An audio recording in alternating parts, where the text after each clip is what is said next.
The ACC Preseason Media Poll was finally released today. Where do they place the Tar Heels? Did the media get it right? And what are the probabilities that North Carolina can buck the system? We'll talk about it in this episode. Bring it in. Huddle up. You don't want none! You don't want none! Ready, break. What's going on, Tar Heel Nation and fellow college football family? Minus NC State and Duke. Welcome to the Tar Heel Huddle. I'm your host, Russ. This is where we talk about all things North Carolina football and basketball. And in this episode, we're going to be talking about the recently released ACC Preseason Media Poll. And what do you stinking know? Clemson is crowned the kings again. But there's a caveat to that.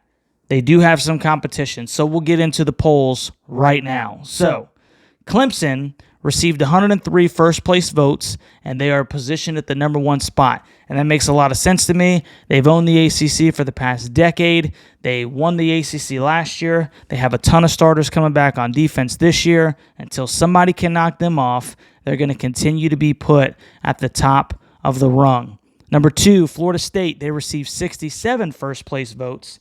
And then number 3, North Carolina received 5 first-place votes, followed by little brother, NC State. They received 1 first-place vote. I don't know who the heck that guy is. Anyway, Miami comes in at 5, and tied for 6th is Duke and Pitt. Now, if you want me to be completely honest with you, I think that the top half of this makes perfect sense. Actually, I think the whole list, if you go all the way down, Louisville at 8, Wake Forest at 9, Syracuse, Virginia Tech, Georgia Tech, Boston College. Virginia is clearly the worst team in the ACC. I thought they did a really good job, and it makes perfect sense why each team is where they are. So do I think that North Carolina got gypped? Nah, not really. Because you all know that everybody is going to talk about North Carolina's defense. The question is always, can the defense be serviceable enough to complement their great offense? Now, a lot of people are high on Clemson because they've been good. A lot of people are high on Florida State because they had a really good end of last year. And North Carolina was on the downward trajectory as of last year, if you will. So it makes perfect sense why they would come in at number 3. Now, do I think that they're number 3? No, I don't. I think they could easily be placed at number 1 or 2. But I understand why the media put them where they did. So, Clemson, like I said, has obviously dominated the league, and they return a lot of people on defense, along with all-ACC type running back Will Shipley. Now, what's going to be interesting is to see how Cade Klubnik responds to being the full-time quarterback for the Clemson Tigers in 2023. Now, he played well against North Carolina, but let's be honest, that secondary last year, with both of those corners that are gone, it was atrocious. So, running up numbers and playing well against the Heels defense last year, unfortunately, that wasn't very impressive. But he did impress against the Tennessee Volunteers in their bowl game despite being blown out by amassing 350 yards passing and 1 touchdown. So that'll be interesting to see how Cade does as a full-time quarterback. Now, Clemson does open their season with a tough game at Duke at Wallace Wade, and you can laugh if you want to, but if you don't think that thing is going to be packed for the Clemson Tigers, you are sadly mistaken. And Duke is a good football team, as much as it pains me to say. So they're going to be stinking ready. Don't be surprised if there's not some fireworks in that first game. Clemson also has to see the Florida State Seminoles in Week 4 in Death Valley, but they do have to play Florida State. So that'll be interesting to see how that goes along. They also play at NC State and Raleigh, and they still have to host UNC, which we'll talk about in a little bit.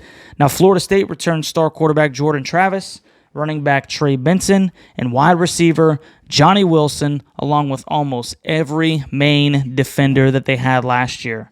Now, Florida State does play at Clemson, as was aforementioned in Week 4, and they host Duke. And their toughest conference games outside of that would be a trip to Pitt and hosting the Canes. They do not have to play North Carolina, at least in the regular season this year.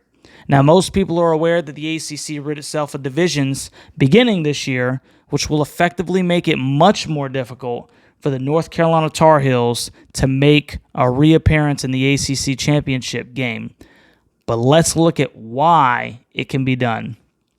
The Tar Heels do start with the trip at Pitt. That's their first ACC game of the year, followed by hosting the Canes, and then they start a brutal but manageable stretch of hosting the Blue Devils before a trip to Death Valley and Raleigh to end the season. But the Heels obviously return Drake May, who is a Heisman Trophy candidate, and he has so many weapons around him, even to replace the likes of Josh Downs and Antoine Green. They additionally added by subtracting when they replaced Tony Grimes and Storm Duck with Elijah Huzzy and a couple of other really good defensive backs in the transfer portal. Now, if Ted Monticino, who was recently hired by Mac Brown, can help Tim Cross and the defensive line effectively get a push this year, that should ease the back end of the secondary, and they can cheat a little bit less with their eyes in the backfield. UNC got beat way too many stinking times deep in 2022. Some would attribute that to the lack of push by the defensive line. Others would attribute that to the corners being soft. I think that it's actually a culmination of both of them. So, if the Heels can simply be a serviceable defense in 2023 to just complement Drake May and all the weapons that he has around him, they have a very good chance at making a reappearance in the ACC championship game and possibly even bringing home the hardwood. Now, is that going to stinking happen? That remains to be seen. And that's why we play the stinking game. One of the more fun things for me to cover as a fan is whether or not teams manage expectations or meet their expectations. And if you've watched any of my videos, you know that I believe that 2023 is the year that the Heels put it all together and we end the 43-year drought and are finally crowned ACC champions again.